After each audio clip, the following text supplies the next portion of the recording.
Palabra y vida. Con el padre Manuel Horta, desde Sevilla.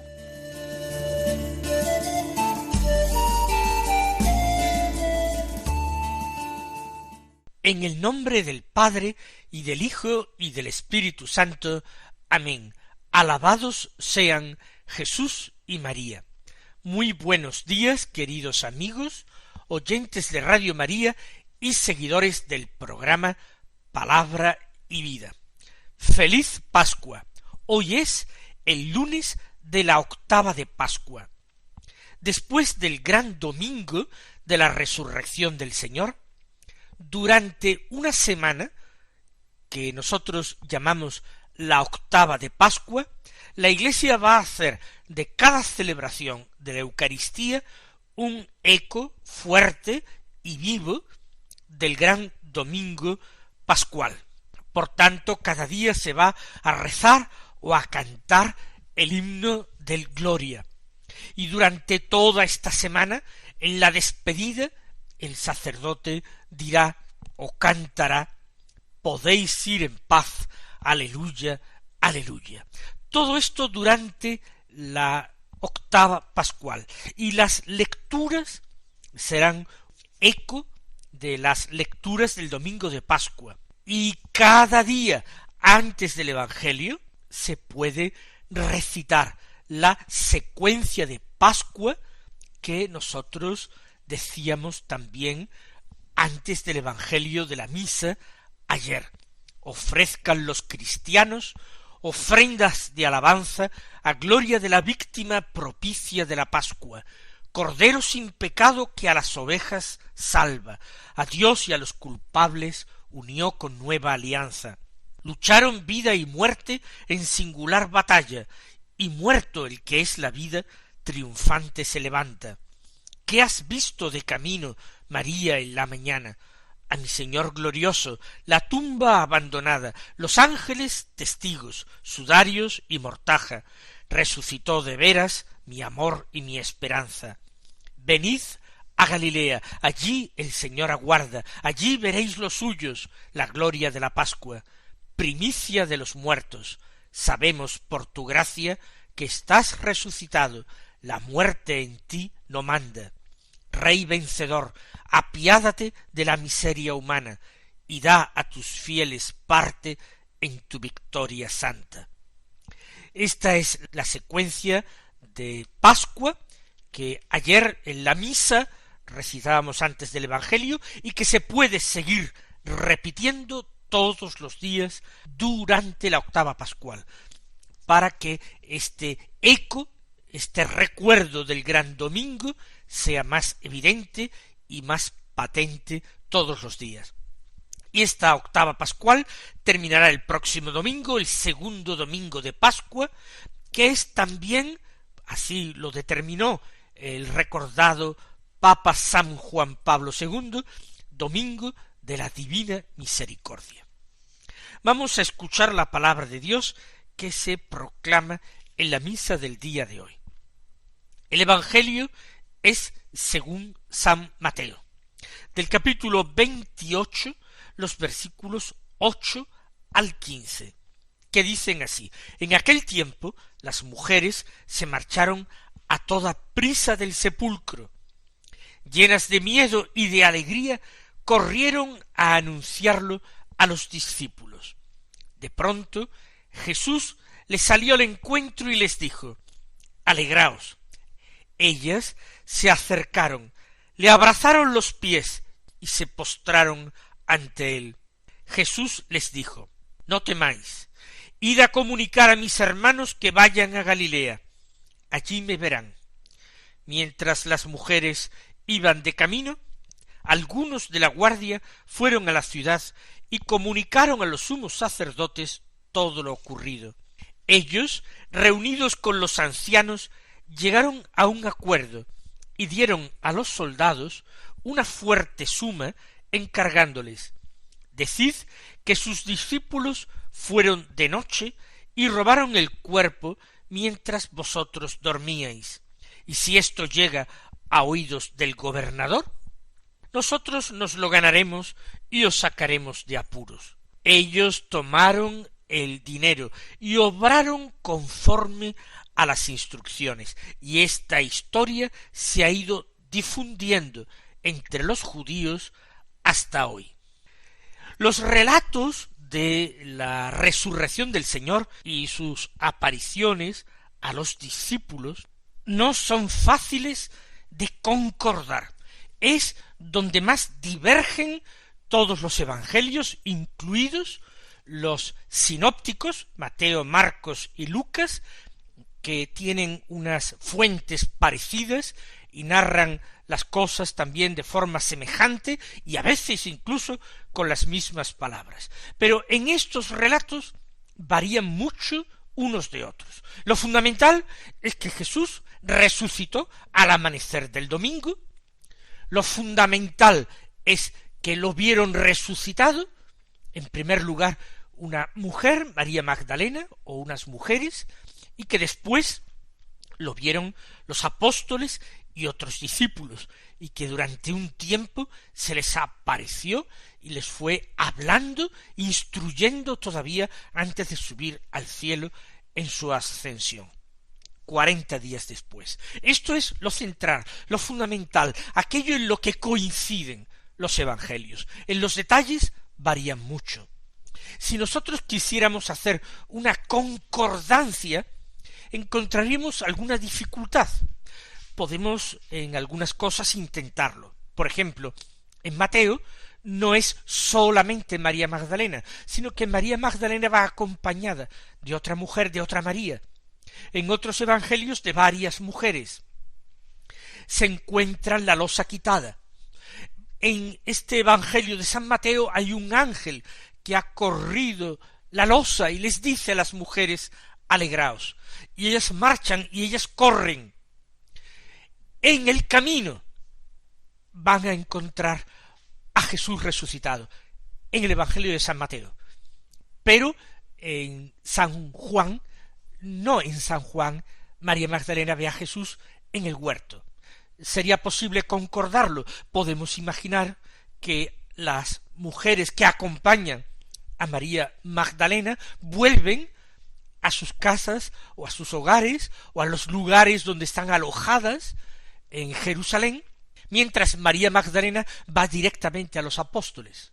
O quizás, como el caso de Pedro y Juan más tarde, ella corre más que las otras mujeres, se adelanta y ella es la que da la noticia a Pedro y a Juan.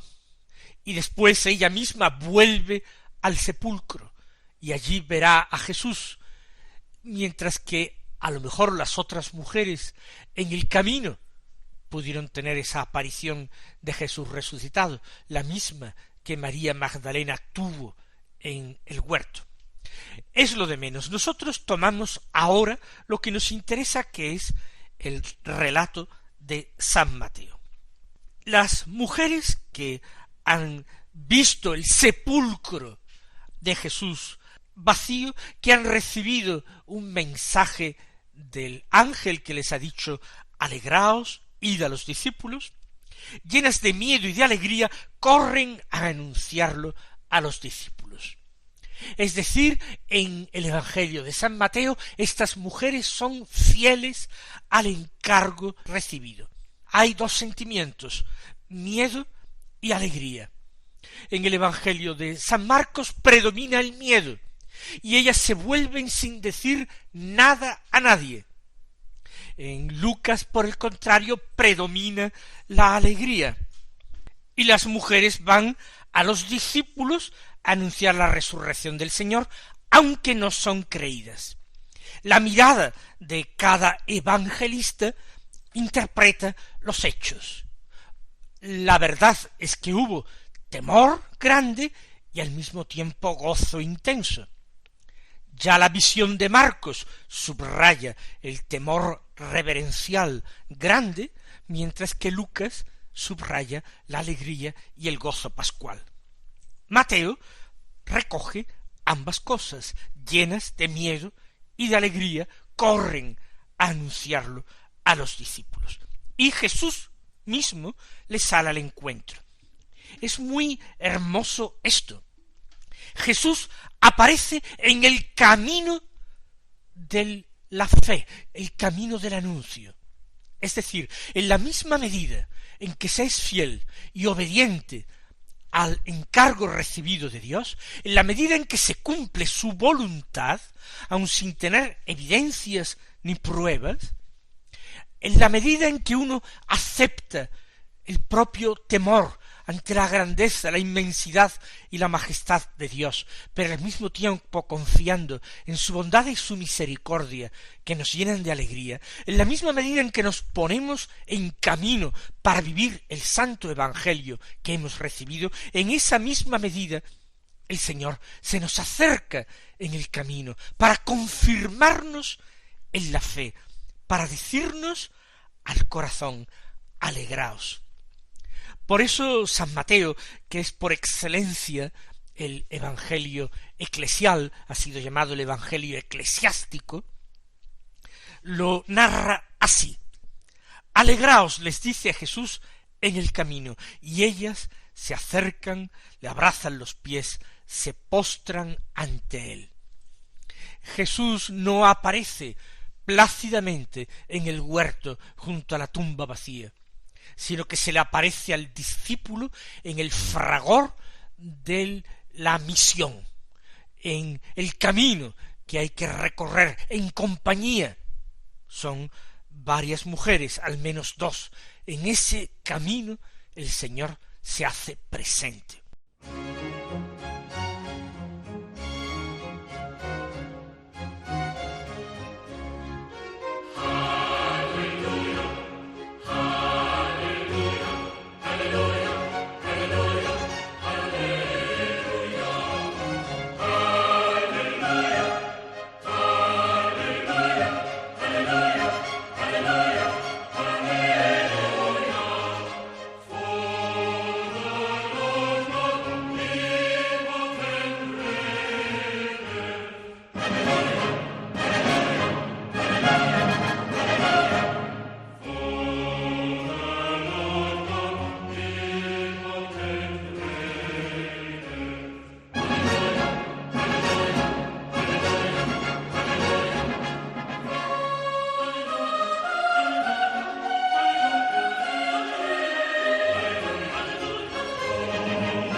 Le abrazan los pies, querrían prolongar la experiencia de él, le muestran su cariño, pero también su adoración intensa, postrándose ante él.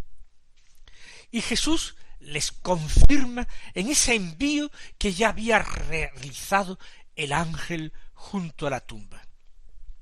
No temáis, id a comunicar a mis hermanos que vayan a Galilea, allí me verán. El Señor les dice que ese temor reverencial no tiene que ser el que predomine, es el gozo. No temáis. Y Él va a decir estas palabras y va a desear la paz esté con vosotros en todas sus apariciones a los apóstoles. Id a comunicar a mis hermanos que vayan a Galilea, allí me verán. Es curioso la cita que da el Señor. Que vayan a Galilea. Están en Jerusalén, en Judea. Galilea está al norte. En Galilea está el lago donde eran pescadores muchos de ellos. En Galilea está Nazaret, donde Jesús se había criado. Galilea ha sido el teatro, el escenario de la mayor parte de la vida pública de Jesús. Para muchos de los apóstoles, Galilea ha sido la vida ordinaria, que vayan a Galilea mis hermanos, allí me verán. No me van a descubrir en la tumba vacía. Jesús nunca dicen que vayan a honrarle en la tumba vacía, que vayan a Galilea, y allí podrán tener experiencia de él en la vida ordinaria. A las mujeres en el camino, los discípulos en Galilea. Yo pienso que el mensaje es claro, es un mensaje espiritual que invita a buscar y a encontrar a Jesús en la iglesia, en la comunidad, varias mujeres, el grupo de discípulos, pero en medio de la faena, del trabajo, del apostolado, de la misión y de la vida ordinaria. Ese es el lugar de encuentro, ese es el lugar de revelación. Mientras las mujeres iban de camino, algunos de la guardia fueron a la ciudad y comunicaron a los sumos sacerdotes todo lo ocurrido. ¿Qué es todo lo ocurrido? Yo no creo que aquellos soldados que custodiaran la tumba vieran realmente a un ángel corriendo la losa. Eso es una forma de explicar. No tuvieron ninguna revelación de Dios aquellos hombres.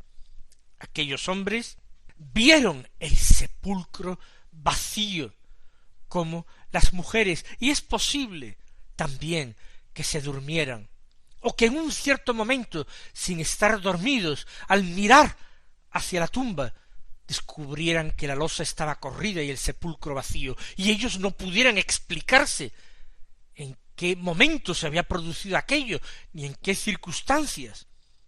Había sido para ellos algo realmente misterioso. Aunque se hubieran dormido, es imposible que no hubieran despertado con el ruido que hubieran hecho al correr la piedra y al sacar el cadáver. Por tanto, ellos están desconcertados, y lo que van a comunicar a los sumos sacerdotes es el hecho. La tumba está vacía, la piedra corrida. Reunidos con los ancianos llegaron a un acuerdo: no dar impresión de sobrenaturalidad en lo que había ocurrido, que no quedase absolutamente ningún resquicio abierto a la posibilidad de la resurrección. Los sobornan con dinero, y les encargan: decid que sus discípulos fueron de noche y robaron el cuerpo mientras vosotros dormíais. Insisto, la versión no se tiene en pie, porque caso de ser cierto aquello, discípulos que habían ido a descorrer la piedra y a llevarse el cadáver hubiesen hecho suficiente ruido como para despertarlos. Pero ellos aceptan el soborno y aceptan propalar esa interpretación. ¿Hasta qué punto se descubre que ellos no pueden decir aquello por la sencilla razón de que si dormían no pueden explicar qué ha ocurrido?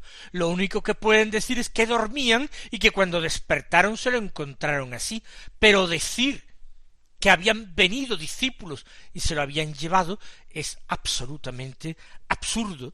De eso no puede darse testimonio. Uno no puede dar testimonio de aquello que ha acontecido mientras dormía.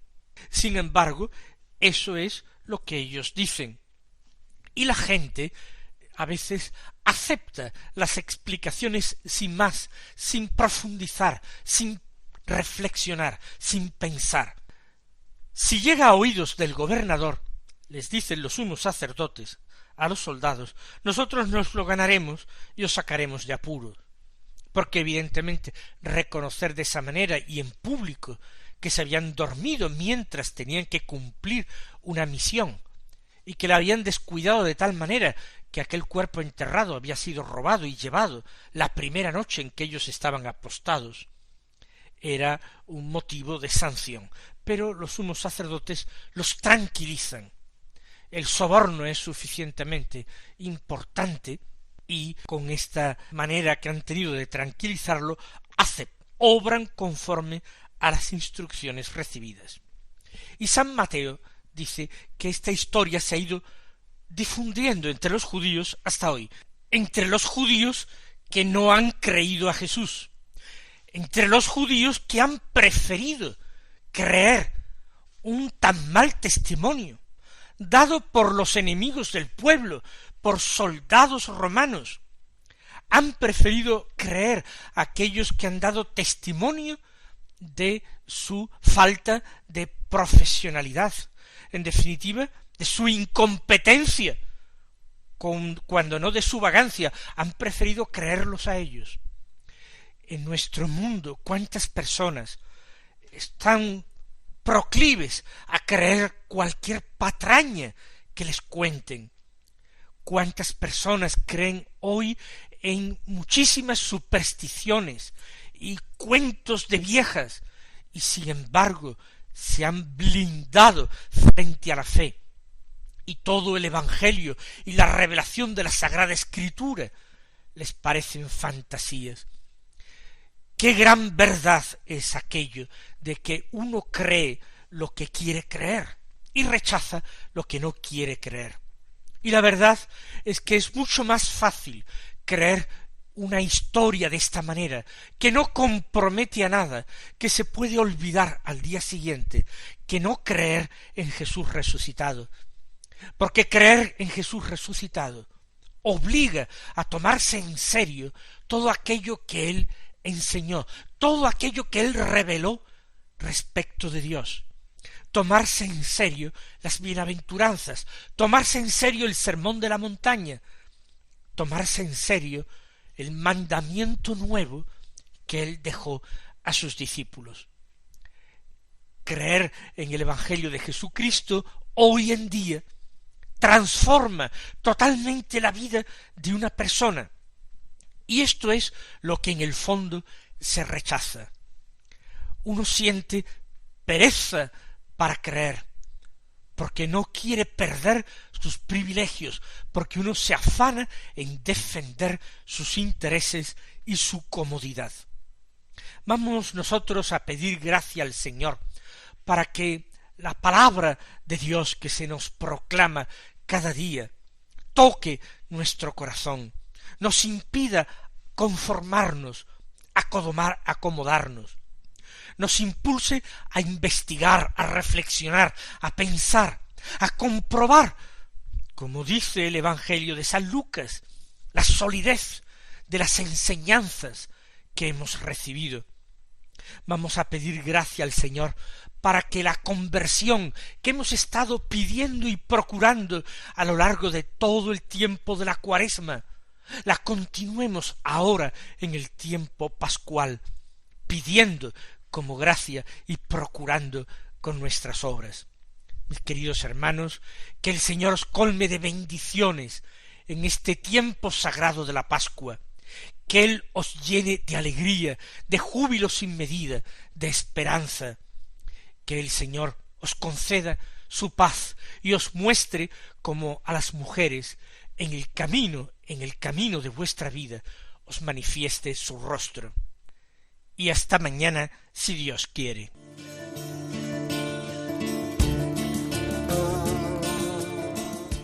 Han escuchado en Radio María Palabra y Vida, un programa que dirige el Padre Manuel Horta.